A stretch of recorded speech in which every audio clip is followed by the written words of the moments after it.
One day in 1974, I was in the lobby of our seminary there in Dublin, the novitiate in Dublin, and it's where we had our ECOID club. We had our youth club right there in the novitiate.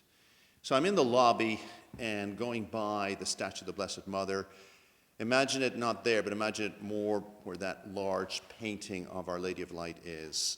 And there was a little garden in front of it. It was something never seen before, but like a little garden, indoor garden, and also there was a bench with 3 cushions, beige color. So I'm going by with a companion, and Brother Hugh Ryan was there. He was actually in Apostolic Practices on internship. He was sitting there, and as we're going by, he said, "Do you know what this is?" And it was a newspaper. Obviously, it was a newspaper, right? And I said, "No, not really." And he said, "Well, it's the Vatican newspaper. It comes here once a week. It's called the L'Osservatore Romano. And it's got all the news of the Pope and his speeches and what goes on in Rome." And I knew enough to know that the Pope was Paul VI, but I really didn't know much more. So he started explaining it a little bit. He started explaining it to us. And he really brought it alive because he had been to Rome. He had done 2 years of studies of philosophy in Rome, and he was telling us about that. And I think in some way that was the moment that I began to grasp, but I think the gospel says it better, God reveals the moment of the revelation that Peter as the rock of the church, the Pope as the rock of the church. I never heard that before. I mean, I might have read this passage, but I'd never grasped it. And it stuck in my mind. And there was something also very unusual about that moment, and that the newspaper, L'Osservatore Romano, was a newspaper. And, I know 70s was a long time ago, but graphics had been advancing a little bit.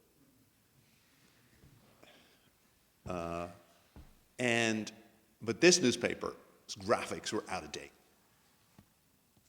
And we could tell. But it didn't make any difference. There was something solid about looking at that newspaper. Something very solid in a world at that time, the 70s, the mid-70s.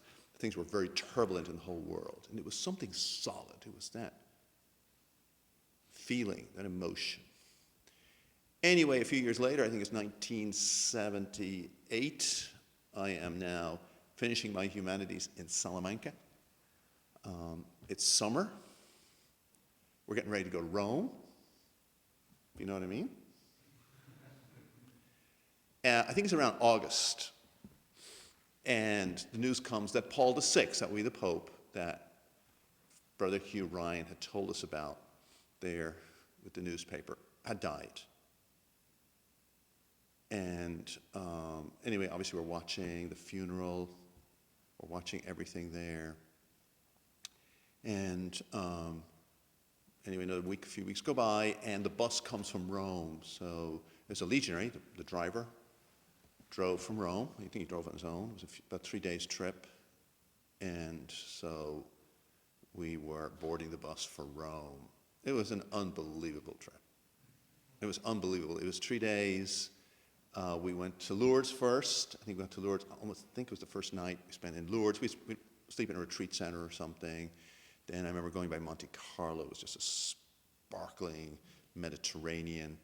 And then down to south of Italy and all the way down to Rome. And one of the things we were talking about in the bus was what a pity that we weren't there for the conclave. We'd missed the conclave of the new pope, which was then John Paul I. We had missed the conclave by a month. Just bad luck, right? But anyway, we're on our way to Rome. And then I do remember that saying, we'll have been in Rome in 2 or 3 hours. It was evening. We arrived there. The committee's waiting for us, and it was really an amazing moment. Anyway, we start our spiritual exercises. And halfway through the spiritual exercises, Father comes to tell us that the Pope has died.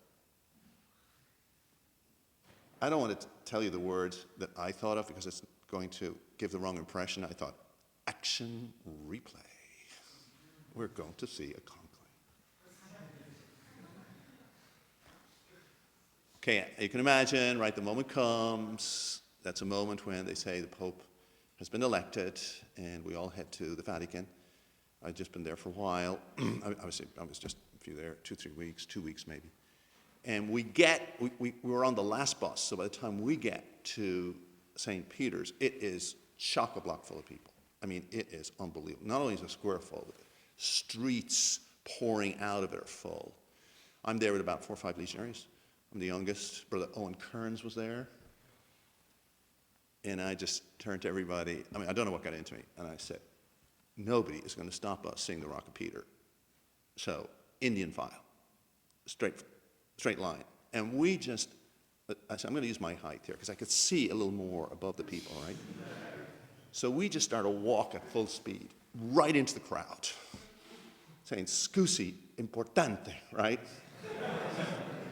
And as we picked up speed, well, people opened up, right? There was nobody going to stop me. And all the brothers behind, we kept going. And finally we get into this right below the balcony where there was nobody. What happened is crowds sometimes gather, right? But when you get into the middle, not the middle, when you get into the front, there's very few people. So we had a great view there. And out comes, of course, John Paul II. And then would come Pope Benedict, and then Pope Francis.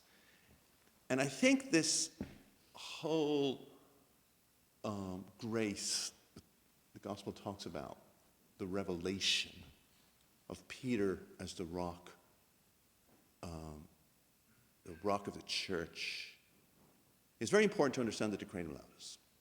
The danger with the Decretum Laudatus is we see it like a little document. Well, it was another step in a process.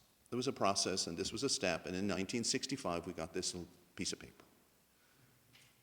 But that's not really what it is. But if we see it in the light of the Rock of Peter, that's not exactly what's happening. It's the moment the Rock of Peter turns and says, this is real. This is from God. I want this congregation. Christ wants this congregation. The world needs this congregation. That's the moment that we're celebrating. If you separate it from the Pope as the Rock of Peter, it has very little meaning. And so, as you all know, the leaves will come back on the trees, hopefully. And they will come back on the trees. However, before those leaves fall again, many of you will be in Rome. But the rock